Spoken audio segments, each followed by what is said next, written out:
তোমরা একটু খেয়াল করো, আজকে আমরা স্ট্যাটিস্টিক্স শুরু করে দেব। ঠিক আছে? তো স্ট্যাটিস্টিক্স এর প্রথমে আমি একটু আলোচনা করে নেই। আমাদের স্ট্যাটিস্টিক্স এবং ম্যাথমেটিক্স দুটোর মধ্যে ডিফারেন্সটা কোথায়, মিলটা কোথায়? আমরা যদি ডিফারেন্সটা চিন্তা করি তাহলে দেখা যাবে যে ম্যাথমেটিক্স আমাদের অ্যাকুরেট রেজাল্ট দেয় আর স্ট্যাটিস্টিক্স আমাদের কাছাকাছি রেজাল্ট দেবে। তাহলে মিল কোন জায়গায়? মিল হচ্ছে এক জায়গায় যে আমরা কোনো একটা কিছু সম্পর্কিত আইডিয়া পেয়ে যাই, কোনো একটা থিসিস অথবা কোনো একটা এস্টিমেশন। আমরা যখন কোনো যে কোনো ধরনের আমাদের ফলাফল সম্পর্কিত বা গবেষণার কাজ করি, তখন স্ট্যাটিস্টিক্স এর সাহায্য আমাদের খুব বেশি নিতে হয়। ম্যাথমেটিক্স এর সাহায্য কি আমরা নেই না? হ্যাঁ, ম্যাথমেটিক্স এর সবসময় আমাদের নিতেই হয়। এটা হচ্ছে অ্যাকুরেট রেজাল্টের জন্য বিভিন্ন ফর্মুলা টর্মুলা ইউজ করি। তাহলে স্ট্যাটিস্টিক্স কেন আমরা ইউজ করবো? মনে করো এমন একটা আমরা রিসার্চ করছি, একটা থিসিস করছি যেখান থেকে পুরো পপুলেশন নিয়ে কাজ করাটা আমাদের জন্য একটু কঠিন, আমরা হয়তো পারবো না। তখন কি কাজ করবো? আমরা একটা স্যাম্পল নেব, স্যাম্পল নিয়ে আমরা একটা কাজ করি, কাজ করে তারপর আমরা বলি যে এটার হচ্ছে অ্যাপ্রক্সিমেট আমাদের এই ধরনের একটা, আমরা একটা তথ্য দিয়ে দেই। তখন তো তথ্য কিভাবে আসে? ইনফরমেশন। ইনফরমেশন আসে এইভাবে, ইনফরমেশন হচ্ছে এরেঞ্জ ডাটা। অর্থাৎ ডাটা মানে কি? ডাটা মানে হচ্ছে র ম্যাটেরিয়ালস। একটা একটা একটা করে কোনো একটা কিছু, সাপোজ আমি এইজ পরিমাপ করবো কোনো একটা ক্লাসে, তখন একজন একজন করে স্টুডেন্ট নেব এবং এইজ নেব, সেটাই হচ্ছে আমার ডাটা। তারপর যখন আমি সবগুলাকে আমি একটা এরেঞ্জ ফর্মে নিব, দেখে এত থেকে এত একটা রেঞ্জ দিয়ে দিলাম কতজন আছে, আরেকটা দিলাম, তার মানে আমি ইনফরমেশন একটা এখান থেকে পেয়ে যাব যে আমার এই ক্লাসে এতজন আছে এই এইজের, এতজন আছে এই এইজের। তো এইখান থেকে আমরা দেখা যাবে যে একটা ইনফরমেশন পেয়ে গেলাম। তো এইভাবে আসলে স্ট্যাটিস্টিক্স কি করে আমাদের কাছাকাছি রেজাল্ট দিয়ে দেয়। তাহলে এখান থেকে আমরা কি উপকৃত হই? উপকৃত হই যে আমরা একটা বিশাল সময় লাগবে যদি পুরো কাজটা আমরা যদি করতে চাই, কিন্তু আমাদের এই ধরনের একটা এস্টিমেশনের কারণে অথবা এই ধরনের একটা কাজ করার কারণে দেখা যাবে যে আমরা প্রিলিমিনারি একটা আইডিয়া পেয়ে যাই, যে আইডিয়ার সাহায্যে আমাদের পরবর্তী কাজগুলো আগাতে সহজ হয়। তোমরা জানো স্ট্যাটিস্টিক্স এর হিউজ ব্যবহার আছে। তো স্ট্যাটিস্টিক্স এর ব্যবহার যদি আমরা চিন্তা করি, তোমরা কিন্তু প্রাত্যহিক লাইফে দৈনন্দিন জীবনে তোমরা স্ট্যাটিস্টিক্স এর অনেক ব্যবহার করো। ঠিক আছে? তোমরা জেনে করো না জেনে করো। তোমরা বাজারে গিয়ে তারপর দেখা গেল যে কোনো কেনাকাটা করতেছো, এখন কোন আইটেম, এক একটা আইটেমের জন্য এক একটা খরচ হচ্ছে, অনেক সময় দেখা যাচ্ছে যে এভারেজে কি খরচ হচ্ছে আমরা মনে মনে ক্যালকুলেশন করে বলে ফেলি। তো এটা হচ্ছে স্ট্যাটিস্টিক্স এর কাজ। হ্যাঁ, এভারেজ বের করে দেয়া, তারপর তোমার লাভ হলো কি লস হলো এটার একটা এস্টিমেশন বের করা। তো যাই হোক, কি কাজ করি না করি অনেক সময় আমরা না জেনে শুনে করি, কিন্তু স্ট্যাটিস্টিক্স এর ব্যবহার করি। এখন আসো তাহলে স্ট্যাটিস্টিক্স এর মধ্যে আমাদের সিলেবাসের মধ্যে কি কি আছে। আমাদের বলতে তোমাদের ম্যাথ 301, আমাদের কমপ্লেক্স ভেরিয়েবল এন্ড স্ট্যাটিস্টিক্স। তো স্ট্যাটিস্টিক্স এর মধ্যে শুরুতেই আসবে আমাদের central tendency, measures of location. Location মানে হচ্ছে আমরা বুঝি যে আমরা একটা পজিশন বুঝাই যে তার একটা স্থানীয় অবস্থা, সেটাই বুঝায়। হ্যাঁ, তো এখানে মেজার্স অফ লোকেশনের মধ্যে শুরুতে আসবে সেন্ট্রাল টেন্ডেন্সি, কেন্দ্রীয় প্রবণতা। এটার মানেটা কি? তোমরা যদি একটু চিন্তা করো, যে কোনো কিছুই তার কেন্দ্রের দিকে ধাবিত হওয়ার একটা টেন্ডেন্সি থাকে। যেমন ধরো একটা ভৌগোলিকভাবে একটা দেশের কথা চিন্তা করো, যে কোনো একটা দেশ, দেখা যাবে যে তার ক্যাপিটাল বা রাজধানী যদি ধরি, তার সেন্টারের দিকে মানে থাকে ম্যাক্সিমাম সংখ্যক। কেন? কারণ দেশের যে কোনো প্রান্ত থেকে যাতে যোগাযোগটা সহজ হয়। তো যে কোনো জিনিসই তার কেন্দ্রীয় প্রবণতার দিকে ধাবিত হয়। কেন্দ্রীয় প্রবণতা যেমন ধরো গড়, মধ্যক, প্রচুরক। এটা কারণ কি? কারণ হচ্ছে ডাটা আমরা যেভাবে নেই না কেন, দেখা যাবে যে মাঝামাঝি যেগুলা পজিশনে যেগুলা থাকে ওই দিকেই টার্ন করার সম্ভাবনাটা বেশি থাকে। হ্যাঁ, স্ক্যাটার্ড কিছু আইটেম থাকবে, একটা থাকবে খুব ছোট, একটা থাকবে খুব বড়, কিন্তু আমরা যখন এটার এভারেজ নেব বা কোনো একটা কিছু নেব, দেখা যাবে যে মাঝামাঝি পজিশনেই আমাদের থাকার সম্ভাবনাটা বেড়ে যায়। তো সেন্ট্রাল টেন্ডেন্সি, এখানে অনেক কিছু লেখা আছে, এত কিছু লেখার দরকার নেই, আমি তোমাদের মুখে যেটা বললাম সেটাই হচ্ছে কথা। যে নিউমেরিক্যাল মেজার্স আর called the measures of central tendency, অর্থাৎ আমরা সেন্ট্রাল টেন্ডেন্সি কতটুকু ভিতরে গেল বা ক্যালকুলেশনের সিস্টেমটা কি, এটা নিয়ে আমরা কাজ করব। তো characteristic of measures of location, আর এটা মানে হচ্ছে আমরা যখন মেজার্স অফ লোকেশন অর্থাৎ মিন, মিডিয়ান, মোড এগুলা নিয়ে কাজ করতে যাব, তখন কি কি দিকে আমরা সেটা একটু দেখবো যে আমরা বেনিফিট পাচ্ছি, মানে ক্যারেক্টারিস্টিক তার বৈশিষ্ট্যগুলো কি কি থাকতে পারে। এখানে অনেকগুলো বৈশিষ্ট্য দেওয়া আছে, এগুলো আমরা দেখা যাবে যে পরবর্তীতে মিন, মিডিয়ান, মোড ওইগুলাতেও আমাদের আসতেছে। It should be rigidly defined. আমরা একটা আইটেম নিলাম, কিন্তু তাকে আমি সঠিকভাবে ডিফাইন করতে পারলাম না, সংজ্ঞা দিতে পারলাম না যে সেটা কি জিনিস, তাহলে তো হলো না। একটা গড় আমাকে যখন বললো যে গড়ের সংজ্ঞা দাও, তখন যদি আমি একবারে স্পষ্টভাবে দিতে না পারি, তাহলে কিন্তু আমার এখানে একটু ডিস্টার্ব থেকে গেল। সো আমি যে আইটেমটা নিব মেজার্স অফ লোকেশন, তাকে যদি আমি সঠিকভাবে সংজ্ঞায়িত করতে পারি, it should be readily comprehensible and easy to calculate। আচ্ছা, এটা হচ্ছে আমাদের রিলেটিভলি মানে আমরা এটাকে যাতে সহজে পড়তে পারি, নিতে পারি এবং সহজে ক্যালকুলেট মানে হচ্ছে গণনা করতে পারি। যে কোনো আইটেম এমনভাবে আমি আইটেম গুলো নিলাম যে দেখা গেল যে এই আইটেম গুলো আমাকে নিতে গেলেও সমস্যা হচ্ছে, গণনা করতে সমস্যা হচ্ছে, তাহলে আইটেম গুলো আমাকে ডিস্টার্ব করবে। সো এগুলো আমরা অ্যাভয়েড করব। ইট শুড বি বেসড আপন অল দ্য অবজারভেশন। এখন আসো, এখানে আসো, আমাকে বললো যে একটা ক্লাসের স্টুডেন্টের নিয়ে কাজ করার জন্য। এখন আমি যদি একজন দুজন স্টুডেন্টকে বাদ দিয়ে দিই, তাহলে কিন্তু আমার এই ক্লাস সম্পর্কিত পুরো আইডিয়া, যে কোনো একটা এজ হোক বা কারো অর্থনৈতিক অবস্থা হোক অথবা কারো অন্য কোনো ধরনের যে কোনো টার্ম হোক, অথবা কে কোন জায়গা থেকে আসছে, কোন বিভাগ থেকে আসছে, একটা ক্লাস আমি সেই গবেষণায় গেলাম, এক দুজন স্টুডেন্টরা যদি বাদ থাকে, তাহলে কিন্তু আমার টার্গেটটা ফিল আপ হবে না। সো অল দ্য অবজারভেশন মানে হচ্ছে আমাদের যে র মেটেরিয়াল ডাটা, হ্যাঁ, একটা একটা করে যে আমরা ডাটা নিব, সেটা হচ্ছে অবজারভেশন। এখন বি কেয়ারফুল, আমি একটা একটা করে বলছি, সেটা হচ্ছে ডিসক্রিটের ক্ষেত্রে। অনেক সময় আমরা ফ্রিকোয়েন্সি ডিস্ট্রিবিউশন আকারে দেওয়া থাকে, তখন সেই ক্ষেত্রে শ্রেণী ব্যবধান হিসাবে ডাটাগুলো আমাদের সামনে প্রেজেন্ট করা হয়, তখন সেই ক্ষেত্রে আমাদের ডাটাগুলো ডিসক্রিট থাকে না, সেটা আমরা সাথে সাথে দেখবো। ইট should B suitable further algebraic treatment. অর্থাৎ আমার অ্যালজেব্রিক ট্রিটমেন্ট মানে কি, যোগ বিয়োগ গুণ ভাগ এগুলা করতে যাতে আমি সহজে করতে পারি। নাম্বার 5 বলছে it should be affected as small as possible by sampling fluctuation. এখন এগুলো পড়ার উদ্দেশ্য হচ্ছে এগুলো সবগুলোই দেখা যাবে যে আমাদের পরবর্তী আইটেম গুলোতে, এগুলাতে মেরিট ডিমেরিট এগুলাতে আসে। লাস্টেরটা কি বলছে, এই এফেক্ট মানে হচ্ছে প্রভাবিত হওয়া। যদি ই দিয়ে হতো এফেক্ট, তাহলে আমরা বলতাম প্রভাব, কিন্তু এটা হচ্ছে এফেক্টের হচ্ছে প্রভাবিত হওয়া, না ই দিয়ে হলে সেটা হচ্ছে ফল, এফেক্ট, আর এই যে এটা হচ্ছে প্রভাব।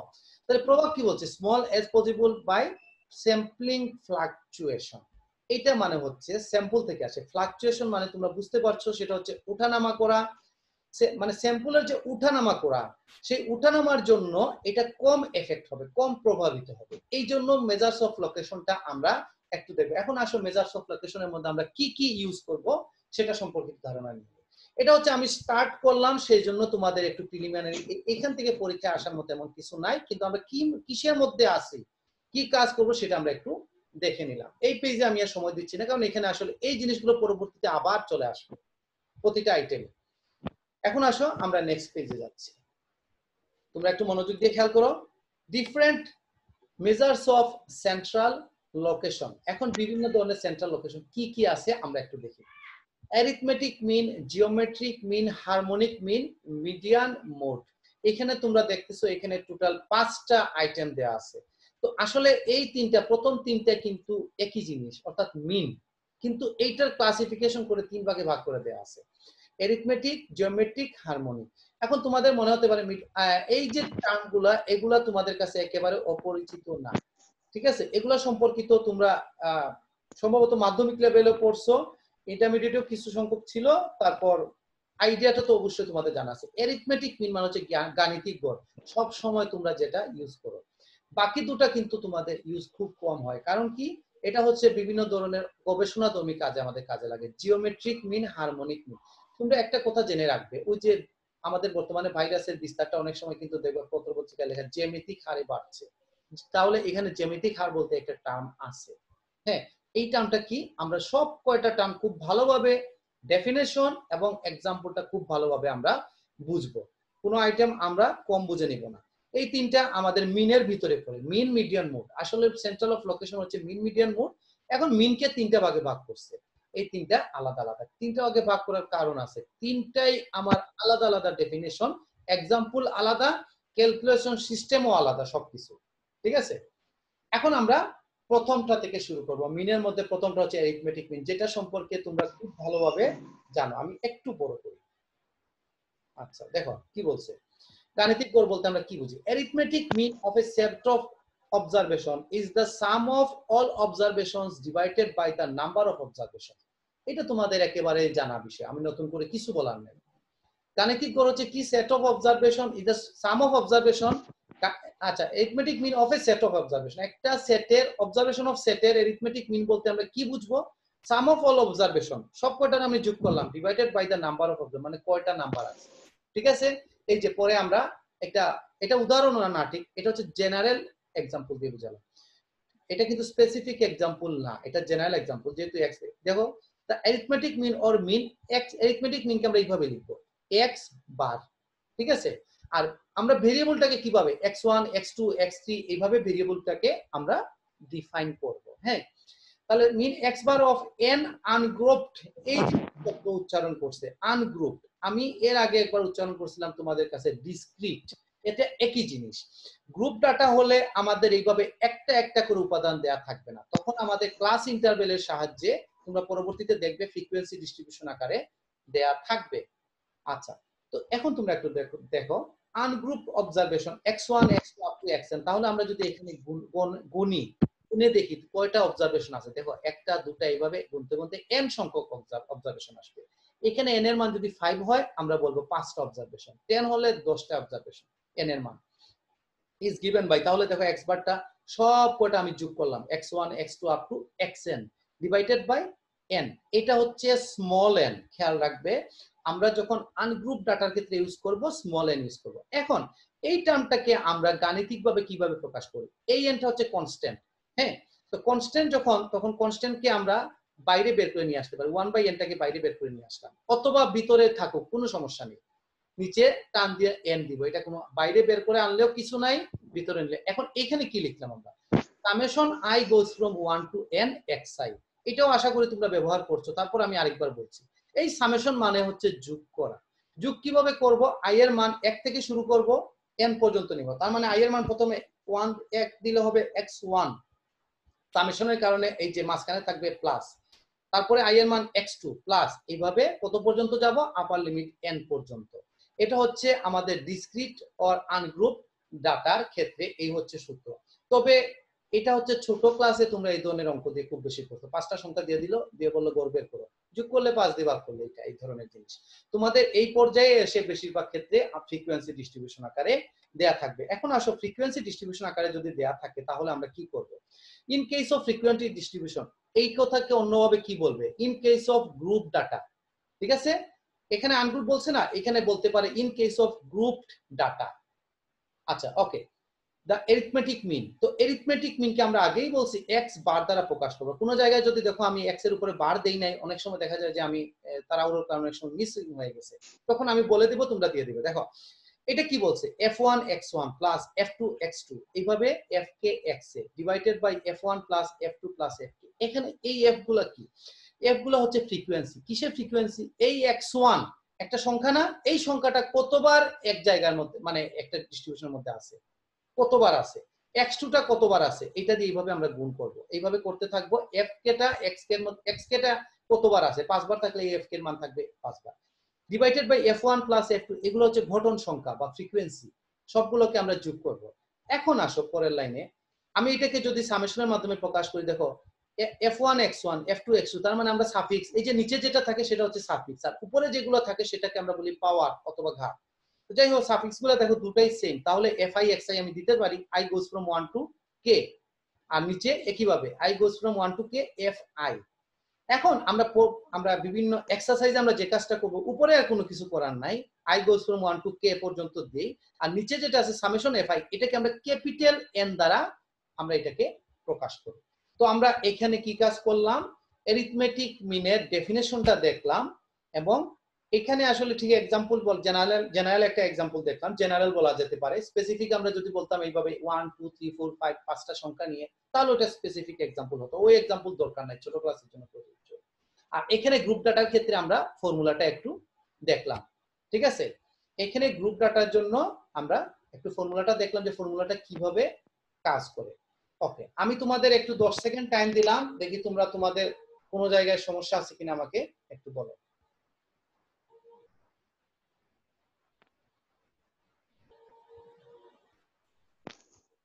না হলে আমাকে বলো, আমি পরের পেজে চলে যাব।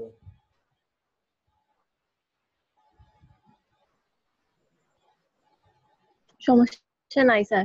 সমস্যা নাই। তাহলে তোমরা নিশ্চয়ই বুঝতে পারছো যে এই যে আমরা একটা ইকুয়েশন ফর্মুলা, এই যে একটা ফর্মুলা, এই ফর্মুলা দিয়ে আমরা কাজ করে গাণিতিক গড় বের করব। এখন তোমাদের মনে প্রশ্ন জাগতে পারে যে স্যার গাণিতিক গড় বের করার কি আরো ফর্মুলা নাই?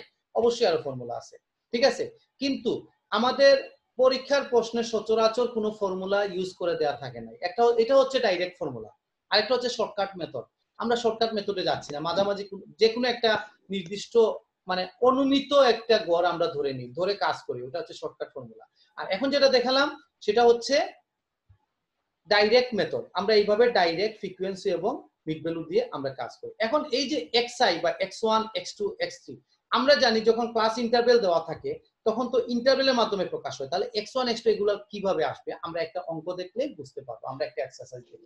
আসো আমরা এটা অ্যারিথমেটিক মিনটা বের করার চেষ্টা করি।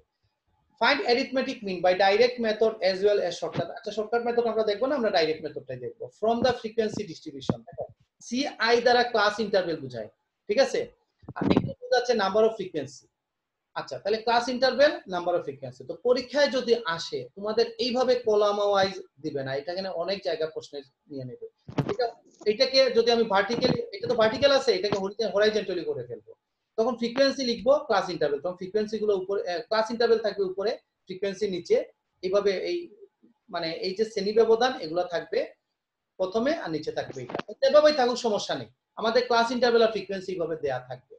আচ্ছা এখন তোমাদেরকে আমি একটু বলে নেই ক্লাস ইন্টারভেল এবং ফ্রিকোয়েন্সির ক্ষেত্রে তোমাদের মানে বিভিন্ন ধরনের এক্সাম্পল হোক আর এক্সারসাইজে হোক কনফিউশন একটা জায়গায় এসে সৃষ্টি হবে, সেই কনফিউশনটা আমি দূর করার চেষ্টা করছি। যদিও এই কনফিউশন তোমরা ছোট ক্লাসে পেয়ে আসছো, আমি জানি না অনেকেই হয়তো এটা ক্লিয়ার হয়ে গেছে, তারপর আমি বলছি। দেখো ক্লাস ইন্টারভেলটা তোমরা একটু খেয়াল করো, 25 থেকে 34, অর্থাৎ 25 টু 34, 35 টু 44, 45 টু 54। তার মানে কি এখানে 25 থেকে শুরু হয়ে 34 এ শেষ হয়ে গেছে।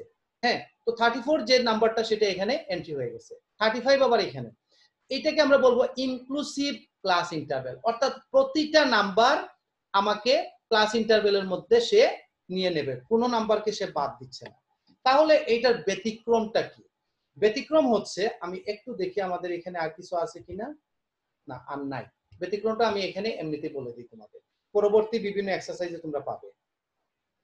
আমি ব্যতিক্রম এটা হচ্ছে এইভাবে 25 টু 35, 35 টু 45, 45 টু 55, অর্থাৎ 25 থেকে এখানেও 35 দিবে, এখানে 45 দিবে, আবার এখানে 45 35 এরকম থাকবে, ঠিক আছে। ওইটার নাম হবে এক্সক্লুসিভ ক্লাস ইন্টারভেল। হ্যাঁ, ওখানে আমাদের সমস্যাটা, আমাদের বলতে তোমাদের প্রবলেমটা কোন জায়গায় হবে, যে এখানে যখন 35 এখানেও 35, তাহলে 35 যখন কোন একটা নাম্বার থাকবে তাকে আমি কোন ক্লাস ইন্টারভেলে ফেলবো।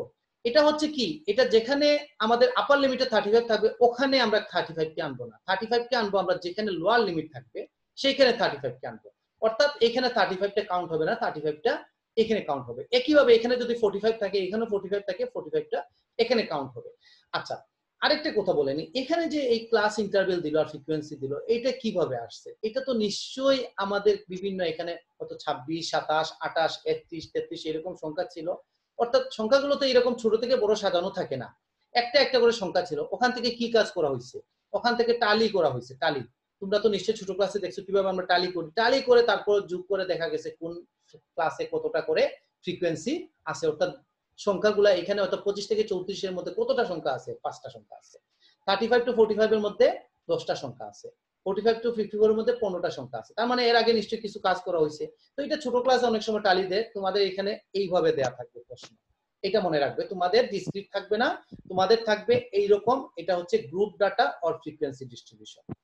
আচ্ছা, তো তোমরা প্রশ্নটা কি বুঝতে পারলে? যে প্রশ্ন যাচ্ছে তোমাদের এইরকম একটা ক্লাস ইন্টারভেল দিয়ে ফ্রিকোয়েন্সি দিয়ে বললো যে অ্যারিথমেটিক মিনটা তোমরা ফাইন্ড। আমি 10 সেকেন্ড টাইম দিলাম, কারো সমস্যা হলে আমাকে বলো, আমি আনসারে চলে যাব।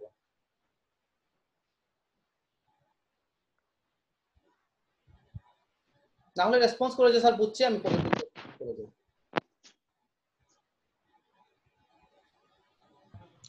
বুঝছি স্যার। ওকে, এখন দেখো আমার এখানে একটু কাটাকাটি হয়েছে, আমি মুখে বলি, তোমরা একটু মনে করে একটু দেখো আমি কি বলছি। আমাদের যখন এই ধরনের বিভিন্ন ধরনের দেখবে, যখন স্ট্যাটিস্টিক্স এর পার্ট আসবে, তোমাদের বি পার্ট, প্রশ্নের বি পার্টে হচ্ছে স্ট্যাটিস্টিক্স। হ্যাঁ, তো এই ধরনের প্রশ্ন খুব বেশি থাকবে। একটা উপরে একটা লেখা দেওয়া থাকবে, কোনো একটা কিছু বের করো, নিচে এইভাবে একটা টেবিল দিয়ে ক্লাস ইন্টারভেল আর ফ্রিকোয়েন্সি। হ্যাঁ, তো প্রতিটা ক্ষেত্রেই তোমাদেরকে একটা হচ্ছে কমন ল্যাঙ্গুয়েজ। হ্যাঁ, কমন ল্যাঙ্গুয়েজটা কি? কমন ল্যাঙ্গুয়েজ বাংলায় যদি বলি, আমরা বলবো যে প্রদত্ত উপাত্ত থেকে নিচের গণসংখ্যা নিবেশন সারণী তৈরি করি, অথবা ইংরেজিতে যখন বলবো তখন আমরা এই কথাটা বলবো। প্রতিটার টেবিল যখন আমরা এইভাবে বানাবো, টেবিলের উপরে এই কথাটা লিখে দেবো, from the given data let us form the following frequency distribution table. দেখো তো লেখা বোঝা যাচ্ছে কিনা? অথবা তোমরা তোমাদের নিজের ভাষায় করে লিখবে যে আমাদের যে ডাটা দেয়া আছে সেই ডাটা থেকে আমরা নিচের ফ্রিকোয়েন্সি ডিস্ট্রিবিউশন টেবিলটি আমরা ফর্ম করব, গঠন করব। ঠিক আছে? এই কথাটা তোমরা শুধু উপরে একটু প্রতিটা টেবিল বানানোর সময় এই কথাটা লিখে দিবে। এখন আসো আমরা দেখি কিভাবে কাজ করতে হয়। আমরা সূত্রটা আরেকবার দেখি কি বলছে। সূত্র হচ্ছে এটা, summation fi xi divided by capital N। Capital N মানে হচ্ছে সামেশন fi। আচ্ছা, এখন xi বলতে কি বুঝবো আমরা এই জিনিসটা এখন একটু দেখে নিই। xi বলতে আমরা কি বুঝবো? আমাদের তো এইরকম দেয়া আছে, এই যে প্রথম দুইটা কলাম দেখো, এটা প্রশ্নের মধ্য থেকে আমরা নিছি। প্রথম দুটা কলাম 25 থেকে 25 টু 34, 35 টু 44, এইভাবে 85 টু 94 পর্যন্ত আসছে। তার মানে 1 2 3 4 5 6 7টা ক্লাস ইন্টারভেল আছে। 7টা ক্লাস ইন্টারভেলের জন্য 7টা ফ্রিকোয়েন্সি আছে। এইটুকু পর্যন্ত আমাদের দেয়া আছে। আমরা এই দুটো নিলাম, পরবর্তী ডান পাশে আমরা আরো দুটা কলাম রেডি করলাম। এখন আমাদের কাজ হচ্ছে এই দুটো তো লিখলাম, এখন আমরা mid value of class interval, দেখো মিড ভ্যালু অফ সিআই মানে ক্লাস ইন্টারভেল, এটাকে আমরা xi হিসাবে লিখবো। xi হিসাবে কেন লিখবো? প্রথম ক্লাসের জন্য যেটা থাকবে এটার নাম হচ্ছে x1, এটার নাম হচ্ছে f1। এখানে কি নাম্বার অফ স্টুডেন্ট, এটা হচ্ছে frequency. Class interval of number, এটা হচ্ছে ফার্স্টে। পরে হচ্ছে নাম্বার অফ স্টুডেন্ট, যেটাকে আমরা ফ্রিকোয়েন্সি হিসাবে উল্লেখ করব। ঠিক আছে? অর্থাৎ আমাদের টোটাল ছাত্র সংখ্যা, যেটা শিক্ষার্থীর সংখ্যা, তাহলে এটা হচ্ছে f1, এটা হচ্ছে x1। সেজন্য আমরা কমন ভাবে fi এখানে xi এভাবে নিচ্ছি। কারণ কি, আমার জন্য তো এর নিচে যা আছে সবগুলোই কনসিডারেশন নিতে হবে।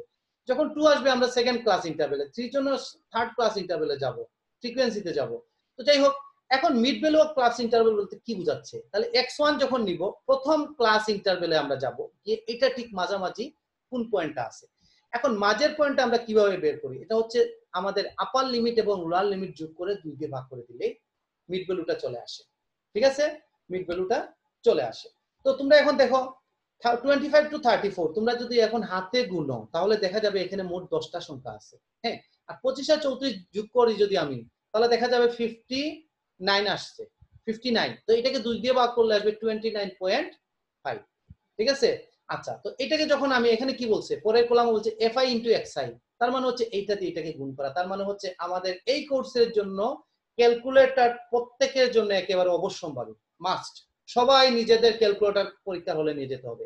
একজনের ক্যালকুলেটর আরেকজন টান দিবে, সাথে সাথে যারটা টান দিবে সে অনেক ডিস্টার্ব ফিল করবে। তো বি কেয়ারফুল, সবাই ক্যালকুলেটরটা আপডেট করে রাখবে যাতে হলের রুমে গিয়েও কোনো ডিস্টার্ব না হয়। খালি নিয়ে গেলাম কিন্তু কাজ করলো না, সেভাবে হবে না। ওকে, আমরা সেকেন্ডটা খেয়াল করো। এটা হচ্ছে সেকেন্ড ক্লাস, আমাদের এটা ফ্রিকোয়েন্সি দেয়া আছে। আমরা ক্লাস ইন্টারভেলে মিড ভ্যালুটা আবার বের করলাম। এখন কি আমরা প্রত্যেকটার জন্য দুইটা যোগ করব, দিয়ে 2 দিয়ে ভাগ করব? এটা তো করতে আমাদের জন্য একটু সমস্যা হয়ে যাবে। সমস্যা না, একটু টাইম কিল হয়ে যাবে। সেজন্য আমরা যে কাজটা করব, এখানে যদি তোমরা হাত দিয়ে গুণ দেখো, এখানে 10টা সংখ্যা আছে, এখানে 10টা সংখ্যা আছে। তার মানে কি, প্রতিটা ক্লাস ইন্টারভেলের মধ্যে 10টা করে সংখ্যা আছে। তাহলে প্রথমটা যদি 29.5 আসে, 10 যোগ করে করে করে করে প্রত্যেকটা পরবর্তীগুলো আসবে। তোমরা এখানে আর যোগ করে 2 দিয়ে ভাগ না করলেও চলবে, অথবা একটার পরে আরেকটা সেকেন্ডটা তোমরা টেস্ট করে দেখতে পারো। তারপরে আর টেস্ট করার কোনো দরকার নাই, 10 যোগ করে করে কাজ হবে। পরবর্তী কাজ হচ্ছে এই গুণ করে এই পাশে বসানো, গুণ করে এই পাশে বসানো, এগুলা গুণ করে এই পাশে বসানো। ঠিক আছে? আচ্ছা, তো বসানোর পর আমাদের কাজ হচ্ছে এই যে নাম্বার অফ ফ্রিকোয়েন্সি সবগুলো যোগ করলাম, এখানে একটা স্মল এন দেয়া আছে। আমি শুরুতেই বলছিলাম তোমাদের, আমরা যখন ফ্রিকোয়েন্সি আকারে দেয়া থাকবে তখন আমরা ক্যাপিটাল এন ইউজ করব। এটা আমাদের একটা অত তাড়াহুড়োর কারণে মিস্টেক, আমরা ক্যাপিটাল এন ইউজ করব। অথবা এটার নাম হচ্ছে সামেশন fi। ঠিক আছে? সামেশন fi অথবা ক্যাপিটাল এন, আমরা যাই লিখি। আর এটা কি? এটা হচ্ছে সামেশন fi xi। এটা হচ্ছে 6190 6190, এটা হচ্ছে সামেশন fi xi। এখন আসো সূত্রতে আমরা এই জিনিসগুলো বসিয়ে দিই। সূত্র বলছে, আচ্ছা এখানে আরেকটা অ্যারিথমেটিক মিন, x এর উপরে বার দিবা তোমরা। দেখো summation fi xi divided by summation fi, এটা হচ্ছে আমাদের সূত্র। এখন তোমাদের মনে প্রশ্ন রাখতে পারে সূত্রের মধ্যে এখানে তো হাবিজাবি i from 1 to k এইভাবে কিছু দেয়া আছে, এইখানে কিছু না দিলে কিচ্ছু আসবে যাবে না। কারণ হচ্ছে কি সামেশন এফ আমি তো কলাম থেকে তো এগুলো সব আমার রেডি করা আছে, এটার জন্য কিচ্ছু সমস্যার দরকার নাই, করার দরকার নাই। এখানে জাস্ট আমরা যেভাবে সামেশন জাস্ট সামেশনটা লিখলেই হবে। তো এটার মান হচ্ছে এই জিনিসটা, আর সামেশন এফ এর মান হচ্ছে 100। তো এটা দিয়ে এটাকে যখন ভাগ করব আনসারটা এটা আসবে। তার মানে অ্যারিথমেটিক মিনের আনসার এইটুকু। আমি এখন তোমাদের পুরো আধা মিনিট বা 1 মিনিট টাইম দিলাম, তোমাদের কারো কোনো ডিস্টার্ব আছে কিনা। আমি আগের পেজে যাই, এখান থেকে শুরু করো তোমাদের ডিস্টার্বটা। যদি কারো সমস্যা হয় আমাকে বলো।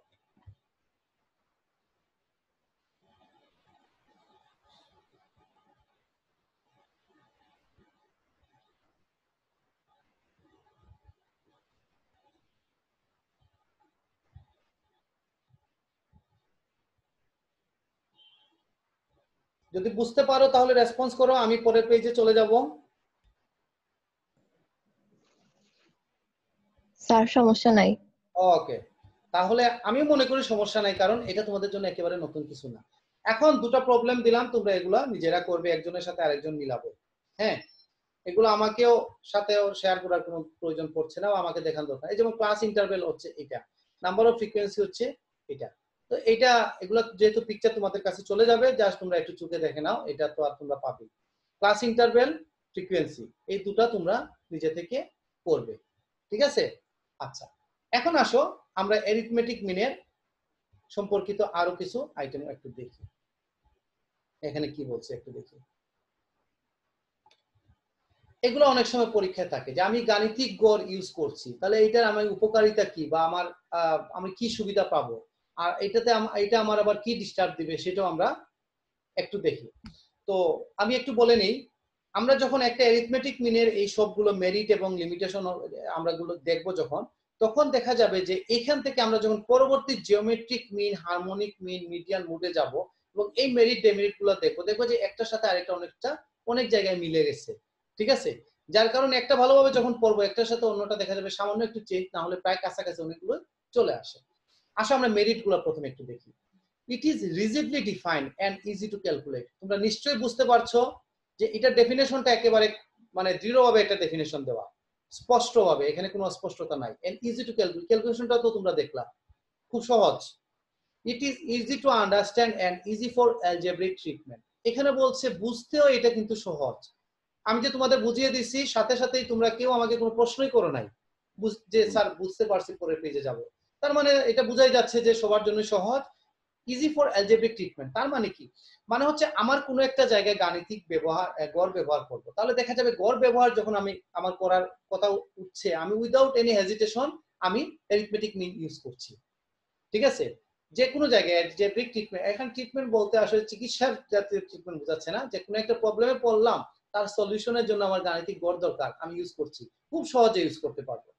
পরবর্তীতে কি বলছে, 3 ইট tax all the observations into account. একটু আগে তোমরা একটা অঙ্ক দেখছো, 100 জন ছাত্রের মধ্যে আমি কাজ করছি। আমি এখন যখন ক্লাস ইন্টারভেল শুরু করব, তোমরা নিশ্চয়ই দেখছো একটা ক্লাস ইন্টারভেল শুরু হয় কখন।